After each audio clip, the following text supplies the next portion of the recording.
I just discovered my wife of 10 years is secretly claiming half of our $500, $0 house and $200, $0 in savings, even though she's been cheating with my best friend. Wait, it gets worse. She's also forging my signature to sell property I inherited from my grandfather, and now she's planning to take me to court over it all. Hello everyone. Dear listeners, please share your thoughts in the comments section below. And don't forget to like, share, and subscribe. Now let's begin the video. Using a throwaway for obvious reasons with certain specifics modified to preserve anonymity. I never thought I'd be the guy sitting here, writing about how I found out my wife of 10 years was cheating on me with my best friend. Honestly, it's like something out of a bad soap opera, except it's real and it's my life. The shocking part. It all unraveled in a matter of days, and the worst part is, I stumbled onto it by accident, just trying to get through a normal Thursday. It started with little things. Sarah, my wife, has always been a bit high maintenance, but lately she's been acting even more distant. She'd come home late, excuse herself a lot when I tried to talk about our plans or future. She'd cancel dates, or say she was working late when I knew she was. I chalked it up to stress at her job. She's a graphic designer, works freelance, so her schedule can be unpredictable. But something about her behavior felt off, like she was hiding something. She'd get defensive when I asked questions, and her phone was glued to her hand more than ever. Then a few nights ago, I decided to finally go through our joint bank account to see where the money was going. I'd suspected she was spending more than she let on, but I wanted to be sure. When I pulled up the statement, my stomach dropped. There were charges I didn't recognize. Hotel bookings, dinner dates, expensive gifts, all charged to her credit card. But what really caught my eye was a series of transfers, large sums, that seemed suspicious. I traced them, and they led to an account I'd never seen before. That's when I noticed the pattern. Sarah was claiming half of everything: our house, our savings, everything we had. She's always been bitchy about money, but I never imagined she'd try to pull this kind of stunt. I'd inherited the house from my grandfather, a modest but valuable property, and I kept it separate from our joint finances. But now she was forging documents claiming she had rights to it all. I found a copy of a forged signature on a transfer form, which made my blood boil. The worst part, I found texts on her phone, flirty, suggestive messages with my best friend, Mark. I couldn't believe it. They'd been sneaking around for months, I think. The messages were explicit, talking about sex, plans to meet up, how they'd both been lying to me. I felt like I'd been hit by a truck. My mind raced, trying to process how I'd missed all the signs. I thought I knew her. I thought I knew us. And now I was staring at proof that she'd been lying, cheating, and planning to take everything I had. I didn't want to jump to conclusions, but everything pointed to a betrayal I couldn't ignore. The house I worked so hard for, the savings I'd carefully accumulated, all of it was on the line because she wanted a piece of the pie, even if it meant lying and cheating. The hardest part was realizing how much I'd trusted her, how much I'd loved her, and how that trust had been shattered in an instant. It was like watching my entire life crumble in slow motion. So I decided I had to confront her. I couldn't keep pretending everything was fine. I needed answers, truth, even if it hurt. I called her that night and told her I knew about the affair, about the forged signatures, about her plans to take our assets. She denied everything at first, of course. Said I was paranoid, that I was imagining things, that she loved me, that I was just insecure and jealous. But I had proof. I had the texts, the bank statements, the forged documents. There was no way to deny it. The confrontation was ugly. She called me crazy, said I was overreacting, that I was ruining everything because I couldn't handle the truth. She spun some story about how she was just lonely, that Mark was just a friend, that I was paranoid and possessive. But I knew better. I saw the way she looked at Mark in those texts, like she was craving something she wasn't getting from me, and I saw how she'd been planning this whole scheme to take everything I owned, even the inheritance from my grandfather, which I'd kept separate because I trusted her. I felt betrayed on every level, emotionally, financially, and morally. My head was spinning. I was furious, hurt, and confused all at once. I'd always believed in honesty and loyalty. To find out that she'd been lying, cheating, forging my signature, and plotting to take my inheritance was a punch to the stomach. I'd never felt so stupid in my life. How could I have missed all the signs? How did I let this happen? That night I couldn't sleep. I kept replaying everything I'd uncovered, trying to make sense of it all. I was angry at her for betraying me, angry at Mark for being part of it, and angry at myself for trusting her so blindly. It was like my entire world was falling apart, and I didn't know how to stop it. I realized I was at a crossroads. Either I let her keep lying and cheating, or I fought back. I knew I couldn't let her walk away with everything. I had to do something, but I was sure what yet. All I knew is that I'd never felt this betrayed before, and I didn't know how I was going to get past it. After that night, everything felt different. The house, which once seemed like a sanctuary, now felt like a prison. Every corner reminded me of what I'd lost: my trust, my sense of security, the future I'd pictured with Sarah.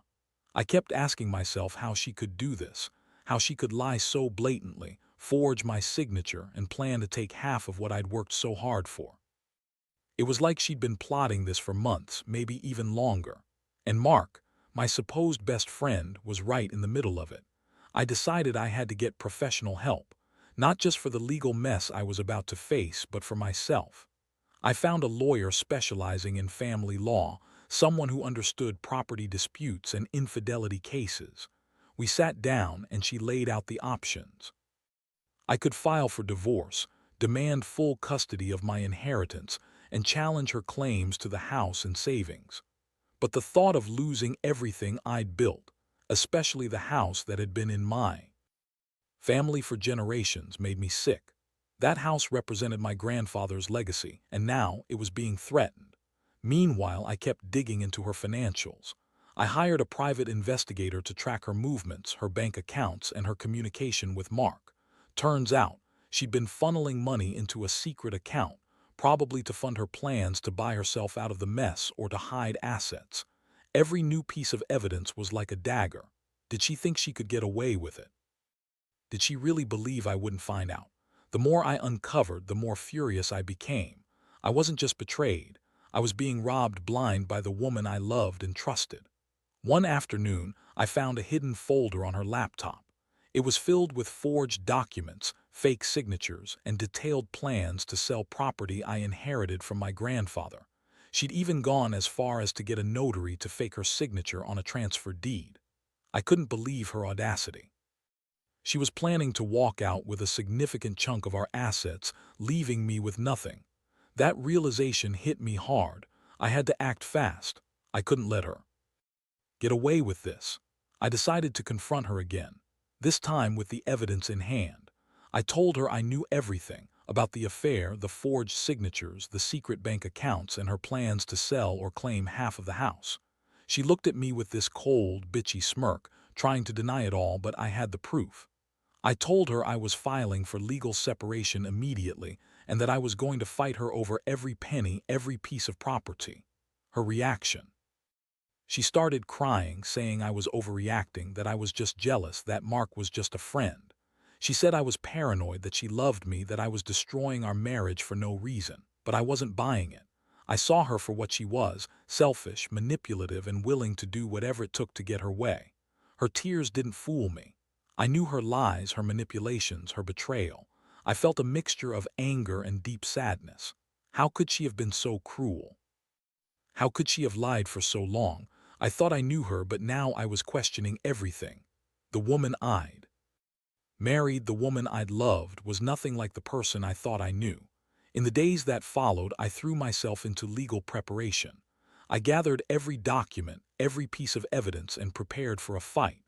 I wanted to protect what was mine, especially the inheritance that meant so much to me. I also started to realize that I needed to prioritize myself, my mental health, my dignity, my future. I couldn't let her or Mark destroy me. I had to stand up for myself, no matter how painful it was. Part of me still hoped she'd come clean, that she'd realize how much she'd hurt me and want to fix things. But deep down, I knew that wasn't going to happen. She'd betrayed me too badly. The trust was broken beyond repair. I was angry at her, yes, but mostly I was hurt. hurt that the woman I'd loved for so long could turn into someone so cold and selfish. I wasn't sure what the future held, but I knew I couldn't keep living in this nightmare. I had to fight for what was rightfully mine, even if it meant losing her forever. The more I delved into her plans, the angrier I got. Every new document, every hidden account was proof that she'd been planning this betrayal for months. I started to see her not as the woman I married, but as someone I barely recognized, calculating, manipulative, and utterly ruthless in her pursuit of my assets. I couldn't believe I'd let myself be blind for so long. How did I miss all these signs? How could I have trusted her with everything, especially the inheritance from my grandfather, which I'd always kept separate precisely because I feared something like this? I remember sitting in my office, staring at the mountain of evidence I'd collected, feeling like I was drowning. I'd always been a straightforward guy, hardworking, honest, and loyal. But now I felt like I'd been played for a fool. It wasn't just the betrayal that cut so deep. It was the realization that she'd been lying to my face, forging my signature, planning to sell property I'd inherited, all behind my back. I kept asking myself how I hadn't seen it coming. How did I miss the subtle signs? The late nights, the secretive phone calls, the way she'd flinch whenever I got too close to her phone. I decided I needed to confront her again, but this time with a clear plan. I called her into the living room, laid out all the evidence I'd gathered, and told her I knew everything. Her reaction was classic. She tried to deny it, of course. Said I was paranoid, that I was imagining things, that Mark was just a friend, that I was overreacting because I was insecure. But I wasn't buying her lies anymore. I showed her the forged documents, the bank statements, the private investigator's report. I told her I was filing for divorce, that I was going to fight her over every inch of those assets, and that I wouldn't let her take everything I'd worked so hard for. Her face twisted into a sneer, and she started crying, fake tears, I knew. She threw out a bunch of accusations, saying I was controlling, that I didn't trust her, that I was ruining everything because I was jealous of Mark. She kept repeating how much she loved me, how she'd never cheat, how it was all just a misunderstanding. But I'd heard enough. I felt a mixture of rage and sadness. Rage because I'd been played, and sadness because I'd loved her, and now I saw her for what she really was, a manipulative, selfish bitch. That night I couldn't sleep. I kept replaying everything, trying to process the betrayal. I felt betrayed not just because she cheated, but because she lied about everything: our marriage, our future, her intentions. I realized I had to take control. I couldn't let her keep planning to steal from me or manipulate the situation. I reached out to a lawyer specializing in property and family law. We discussed my options: filing for legal separation, challenging her claims, protecting my inheritance. At the same time, I hired a private investigator to follow her and Mark. I needed to know if she was doing anything else behind my back. The investigator confirmed my suspicions. She'd been funneling money into a secret account, possibly planning to buy herself out of the mess or hide her assets. Every new detail made me angrier. How could she be so cold, so calculating? I'd trusted her for 10 years, and she'd been planning this all along. I also discovered she'd been forging my signature on documents related to the property I inherited from my grandfather. She'd even gotten a notary involved, faking my consent. I couldn't believe her audacity. She was willing to destroy everything I cared about just to get her hands on the money. That was the moment I realized I had to fight back hard. I couldn't let her get away with this. I had to protect what was mine: my home, my savings, my legacy. So I prepared for the worst. I gathered every piece of evidence, contacted my lawyer, and started to draft a plan of attack. I knew it was going to be a long, messy battle, but I was determined. I couldn't let her take everything I'd built, especially not the inheritance that meant so much to me. I also knew I had to brace myself emotionally. The betrayal cut deep, and I felt like I'd been punched in the gut. But I refused to let her see me broken. I had to stand tall, fight for what was rightfully mine, and get through this nightmare. In the end, I realized I couldn't trust her anymore, not as my wife, not as the person I thought I knew. The woman I'd loved had turned into someone hardened by greed and lies. I didn't know what The future held, but I knew one thing. I was done being a victim. From now on, I was going to fight for my rights, my property, and my dignity. No matter how much it hurt, I had to do what was necessary to protect myself from her schemes. And honestly, it felt like the first step toward reclaiming my life. The days that followed were a whirlwind. I threw myself into legal preparations, poring over every document, every email, every piece of evidence I had collected. I wasn't just fighting for the house or the savings. I was fighting for my peace of mind, my dignity, my future. It was clear to me now that Sarah had been planning this for a long time, and I had to act fast before she could do any more damage. My lawyer laid out the options: file for divorce, challenge her claims to the property, and demand an accounting of all her financial dealings. She also warned me that Sarah might try to drag this out in court, maybe even try to accuse me of abuse or some fabricated reason to turn the tables.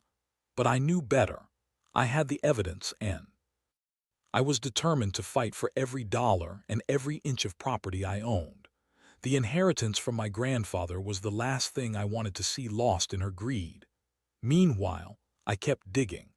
I hired a private investigator to follow her movements and monitor her bank accounts. Turns out, she had been secretly transferring money into a separate account, probably to hide her assets or fund her escape plan.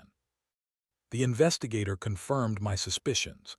She'd been funneling thousands of dollars into an account I didn't know about. It was like she was preparing to run, or at least to buy herself out of the mess she created. One night, I stumbled across something even more shocking. On her laptop, hidden in a folder she thought was secure, I found scanned copies of forged documents, fake signatures, fake notarizations, everything. She'd even gone as far as to get a notary involved, forging my signature on a transfer deed for property I inherited from my grandfather. That was the moment I realized she had no limits.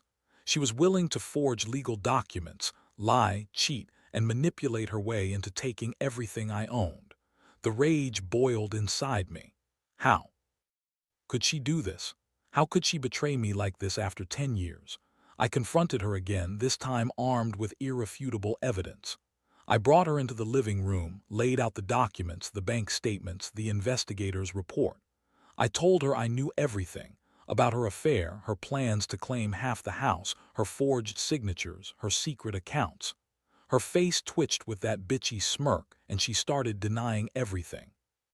Said I was paranoid, that she'd never cheat, that I was just insecure.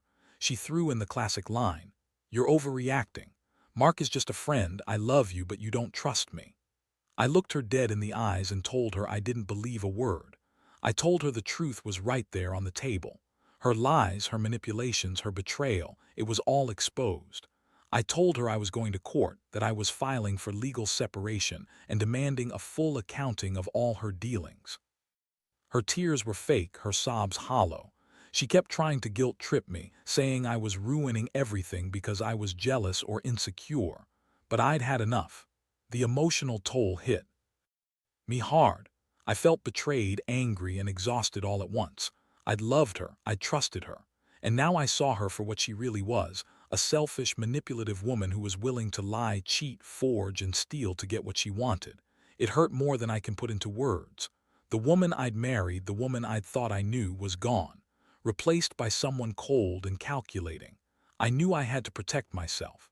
I started gathering everything I could for the court case. I contacted a forensic accountant to get a clear picture of her financial dealings. I prepared a timeline of her actions, her lies, her manipulations. I wanted to make sure I had every possible piece of evidence to show the court that she was trying to cheat me out of my inheritance and assets. I also hired a custody lawyer, just in case she tried to turn the tables on me, claiming I was unfit or abusive. The most infuriating part was knowing she was planning to sell or claim half of the house that's been in my family for generations. That house isn't just a property, it's a symbol of my grandfather's legacy, something I inherited and wanted to pass down. Now I was fighting to keep it out of her greedy hands. She'd even gone as far as to prepare fake signatures to transfer ownership, proof that she'd been willing to do anything to get her way. At this point, I realized I couldn't trust her anymore, not as my wife, not as a person. She'd lied so much, manipulated so thoroughly, that I felt like I was living with a stranger. The worst part, I still loved her, or at least I did once. Now, that love was contaminated by betrayal, greed, and lies. I was angry at myself for trusting her for so long, and angry at her for destroying everything we built. But I knew I had to stay strong.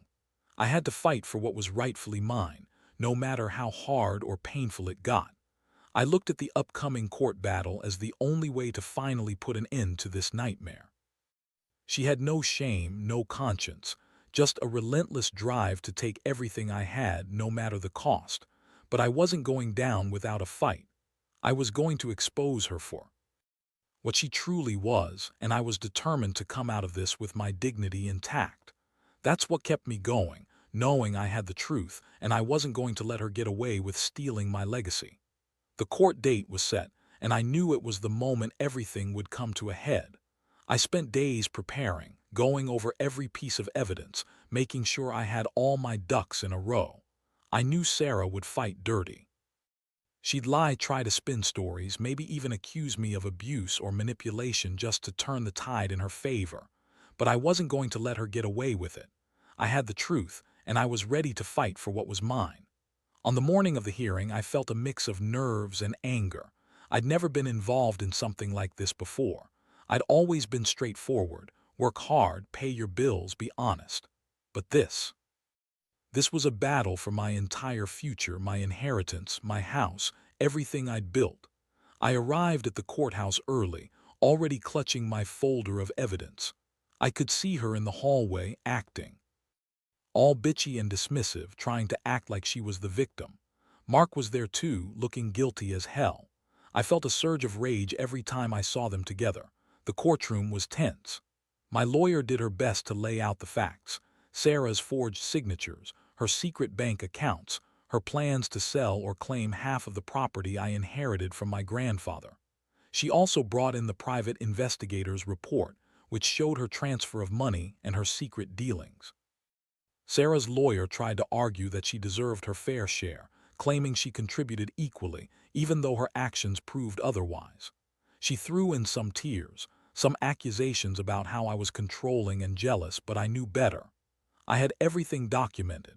When it was my turn, I laid out the case, how Sarah had been cheating, forging documents, secretly transferring assets, and scheming to take what wasn't hers. I explained how her lies had broken my trust, and how I was fighting to protect my inheritance and our home. I could feel the courtroom listening, and I saw her flinch when I mentioned the forged signatures and the secret bank accounts. The judge listened, carefully, asking questions, scrutinizing the evidence. I felt a sense of relief when I saw the judge's expression, clear skepticism toward Sarah's claims. My lawyer argued convincingly, emphasizing that her actions were fraudulent and that she had no right to claim half of the house or the savings. She also pointed out that Sarah had been planning this for months and that her manipulations were clear attempts to defraud me. The worst moment came when Sarah's lawyer tried to claim that I was unfit as a husband because of my reaction, that I was controlling and jealous. The judge cut her off, asking for proof. I presented all the evidence, texts, forged documents, bank statements.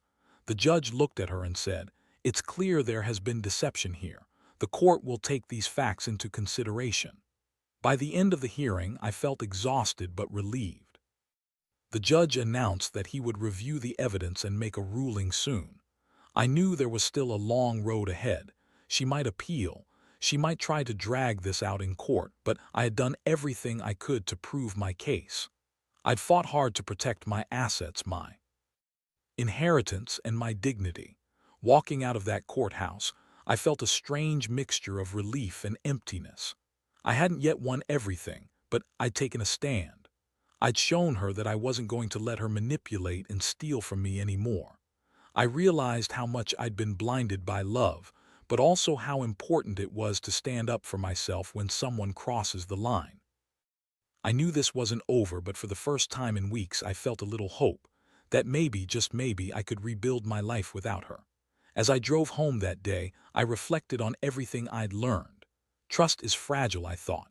When it's broken, you have to fight for it, and sometimes you have to fight hard enough to earn it back or to move on. I wasn't sure what the future held, but I knew I wouldn't let her or Mark ruin what was left of my life. I'd made my stand, and now I was ready to see what the next chapter would bring. All I could do was hope that in the end, truth and justice would win out.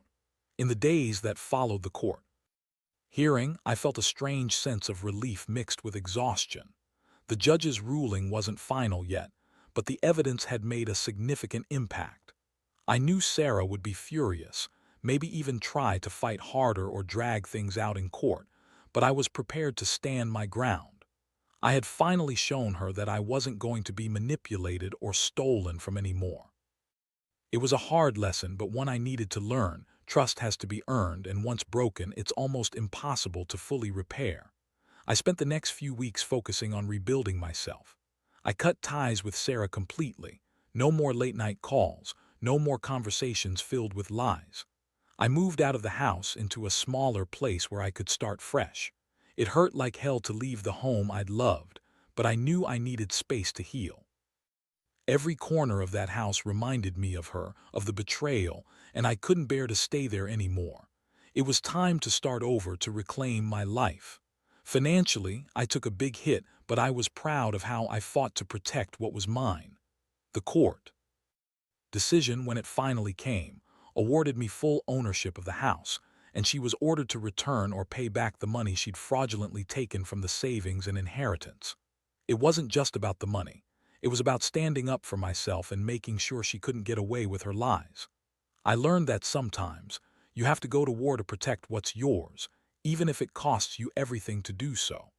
I also realized I'd been holding on to a lot of pain, anger, sadness, betrayal. I sought therapy to help process everything, to forgive myself for trusting her so blindly, and to heal from the emotional scars. It was a tough journey, but I knew I needed it. I couldn't let her betrayal define me forever. I had to find a way to move on, stronger and wiser. Looking back, I see how much I've grown from this ordeal. I learned to trust my instincts, to be more cautious with who I let into my life, and to value honesty above all else. I also learned that sometimes love isn't enough. It's loyalty, trust, and integrity that hold a marriage together. If those are missing, it's better to walk away than stay and get hurt even more. Now I focus on myself. I've started to rebuild my savings, invest in my future, and reconnect with friends I'd neglected. I've realized that being alone isn't the worst thing. It's a chance to rediscover who I really am outside of a toxic relationship. I still miss the good times, but I know I deserve better. I've come to accept that sometimes the greatest act of love you can do is walk away from someone who doesn't deserve you anymore. This whole experience has left scars, but it's also made me stronger. I don't hold on to anger or hatred. I choose to see it as a hard-earned lesson. If there's one thing I want others to take from this, it's this: don't ignore the signs. Trust is fragile, and once broken, it's almost impossible to fix. Protect yourself, stand up for what's right, and never let anyone steal your peace or your legacy. Because in the end, your happiness and integrity are worth more than any material thing, no matter how much someone might try to take from you.